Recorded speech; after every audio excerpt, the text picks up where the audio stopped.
Bonjour, bienvenue sur cours gratuit. Aujourd'hui, nous allons apprendre ensemble le verbe, les modes et les temps. L'objectif de ce cours, c'est identifier le mode et le temps d'un verbe, connaître la valeur des différents modes. Le verbe conjugué est un élément essentiel de la phrase. Ces différentes formes indiquent son mode et son temps. En fonction du mode et du temps, le verbe permet d'exprimer des informations différentes. Une information certaine ou incertaine, une information dans le passé, le présent ou le futur, une information terminée ou en cours.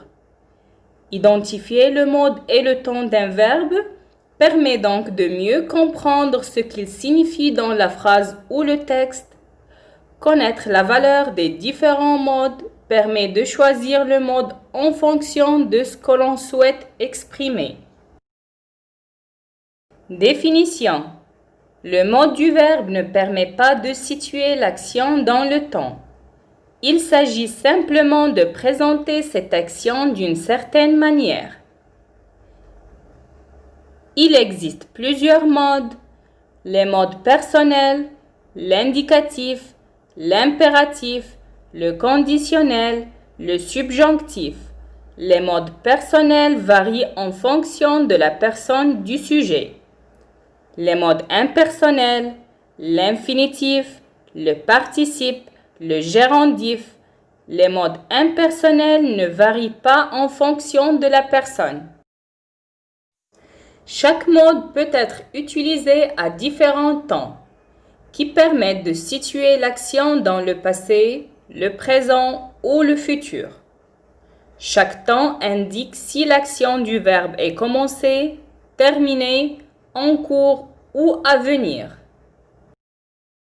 La valeur et les temps des modes personnels. Les modes personnels donnent l'indication de la personne.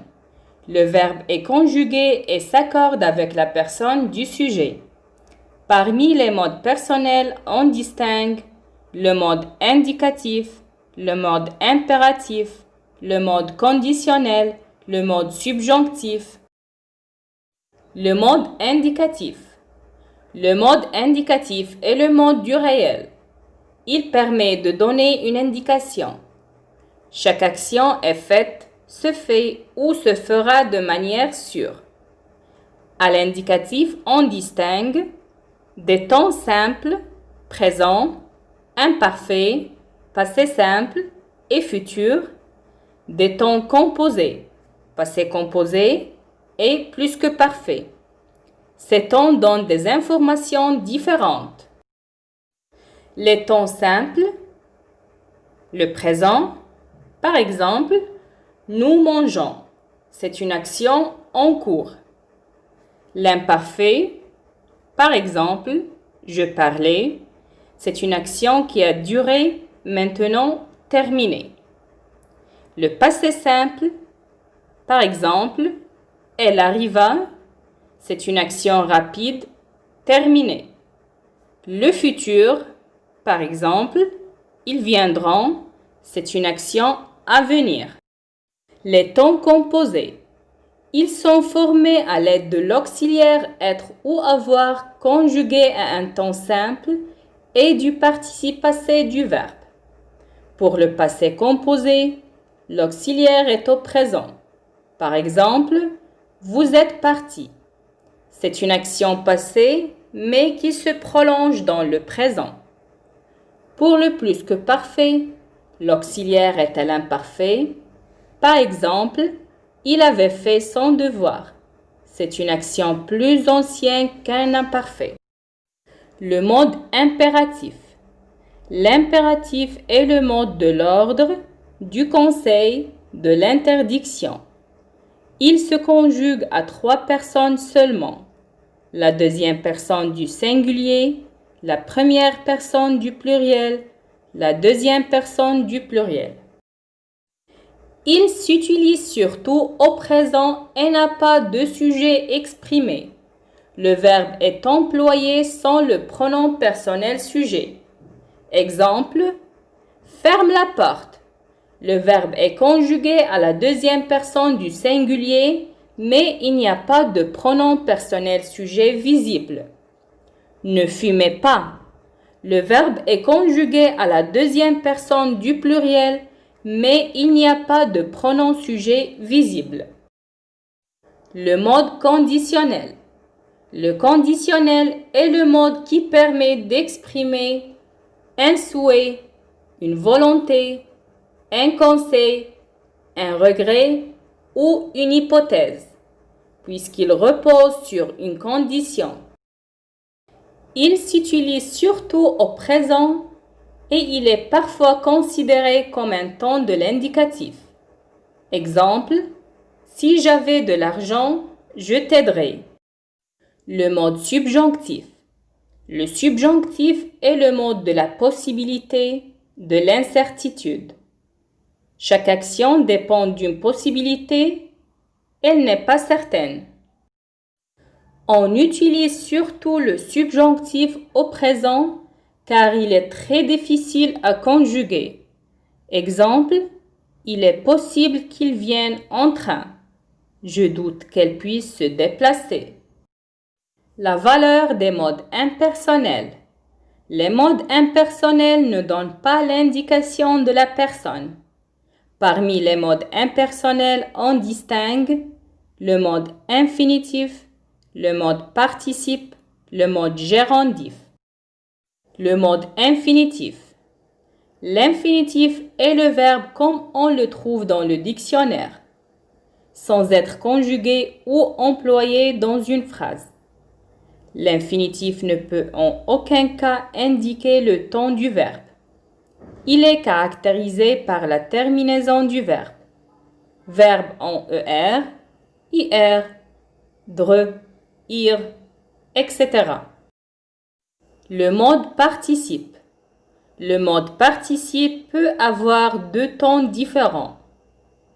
Le participe présent en on, le participe passé avec des terminaisons diverses selon l'infinitif du verbe a, i, u, is et t. Le participe présent désigne une action impossible à situer toute seule.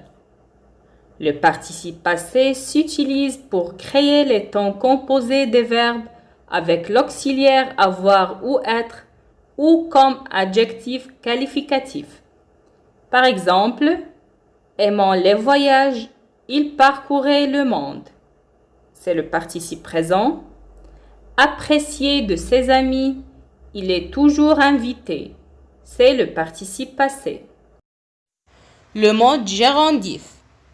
Le gérondif s'emploie comme un adverbe et permet de faire état d'une action qui était en cours de déroulement au moment de l'action principale.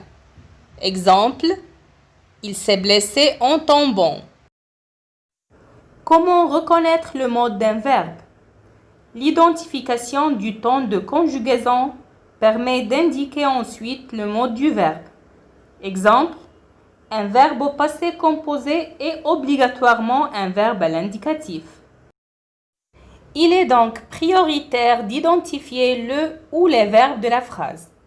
Il faut ensuite regarder s'ils sont à l'infinitif, s'ils sont utilisés comme participe présent ou passé, s'ils sont conjugués. Dans ce dernier cas, il faut chercher le temps de conjugaison et l'associer au mode qui convient. À retenir, il existe différents modes. Des modes personnels, l'indicatif, l'impératif, le subjonctif et le conditionnel. Des modes impersonnels, l'infinitif, le participe et le gérondif. Lorsque l'on étudie un verbe, on indique sa personne, son mode et son temps. On peut alors savoir si le verbe donne une information certaine ou incertaine dans le passé, le présent ou le futur. On peut aussi savoir si le verbe indique un conseil, un ordre, une hypothèse. Nous avons terminé. À bientôt.